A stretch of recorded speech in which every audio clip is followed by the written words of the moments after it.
one of us is entirely non-physical, but at present we identify ourselves as our physical bodies. This is due to a subtle energy called ahankara, which is translated into English as false ego. Due to this subtle energy, we as pure transcendental entities identify ourselves with our physical bodies. This energy is generated by Krishna, the supreme controller of all phenomenon, in response to our desire to experiment with material existence. Originally, all of us had a transcendental form, which is characterized as Sat, Chit, and Ananda.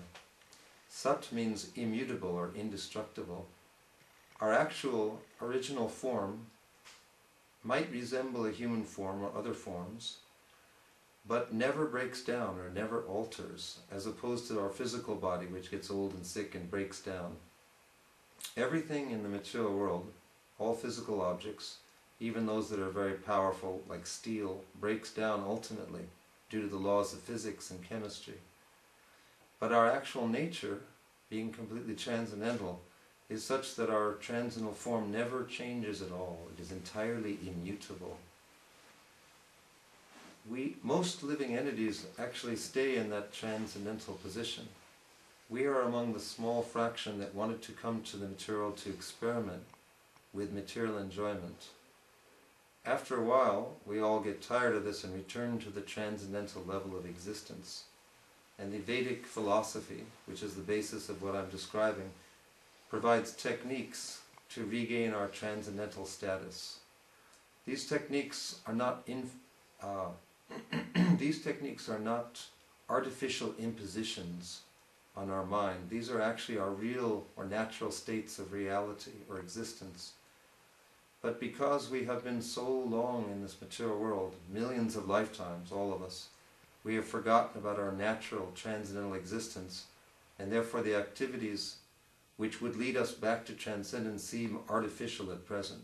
For example, the sadhana bhakti process, which allows us to directly perceive, experience, and relish our transcendental nature, involves waking up early in the morning and meditating, chanting certain sound vibrations to dissolve our identification with the physical body, eating certain foods, and engaging in activities to benefit all living entities during the day.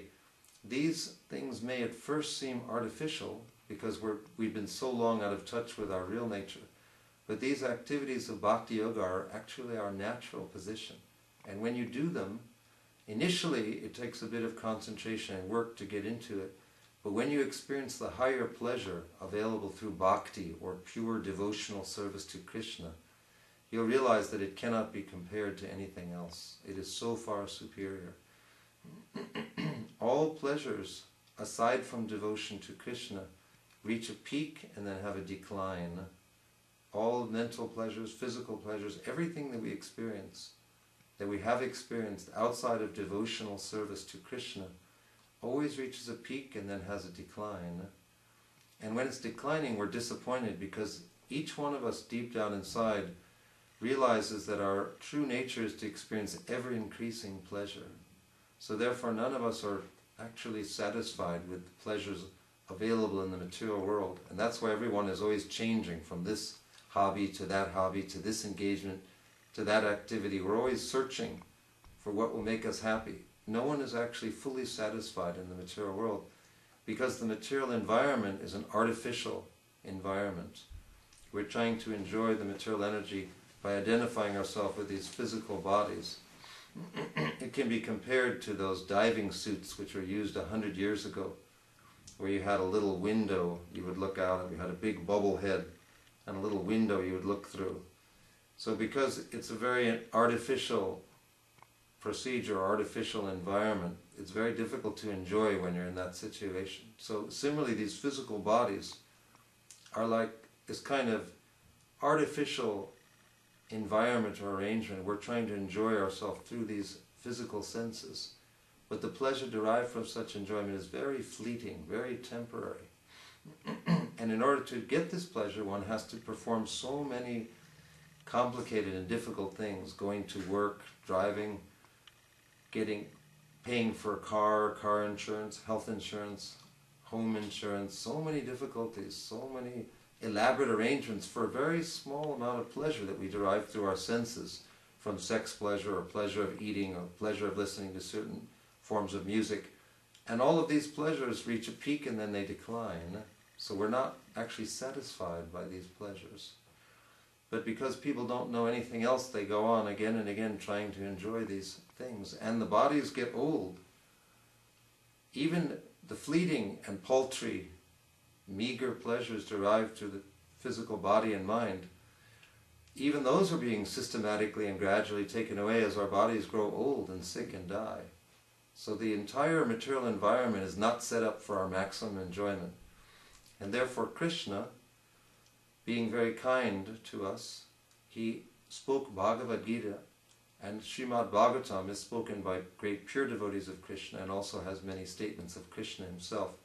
So these books, Bhagavad Gita and Srimad Bhagavatam, will guide us with practical steps in our life how we can actually regain our transcendental existence. Upon regaining transcendental existence, we feel so relaxed, so satisfied. It cannot even be described in words. And on top of that, we experience an ever-increasing pleasure that just gets higher and higher and higher. This is the bhakti path. And it's very simple. One can begin by chanting the Hare Krishna mantra. Hare Krishna, Krishna Krishna, Hare Hare, Hare Rama, Rama Rama, Hare Hare. This chanting has such power that it dissolves our identification with our physical bodies and immediately allows us to experience our higher nature as something completely beyond these physical bodies. And as we go on chanting, we initially experience a high pleasure, but that pleasure keeps getting better and better all the time. So naturally one becomes attached to this higher pleasure of love of God in the process of bhakti yoga. It's easiest to do this in the morning because when you wake up in the morning, the mind is the most peaceful. Before you engage in many activities in the day which agitate the material mind in various ways, it's advisable to meditate early in the morning. We, as full-time monks, wake up at 3 o'clock and we have our first program at 4:30 in the morning. This is called Mangal Artik. It's a very powerful process, chanting mantras to dissolve our identification with the material existence and awaken pure love of God. Anyone can do this in their own home. It's not necessary to come to the temple, but it's probably easier initially if one receives some guidance from experienced practitioners of bhakti yoga. So the best course of action is to come to the temple and partake in these programs. Then one can implement these programs in one's own home. And you can experience how it's so much nicer to meditate early in the morning before just rushing off to work. If you wake up and then dash off to work, the mind is very agitated. There's no deeper significance in life. One remains absorbed in these temporary necessities of maintaining the physical body. So much higher status of living is to wake up in a peaceful fashion and chant these mantras, these sound vibrations to elevate our consciousness. It's a very practical system actually, the system of bhakti yoga.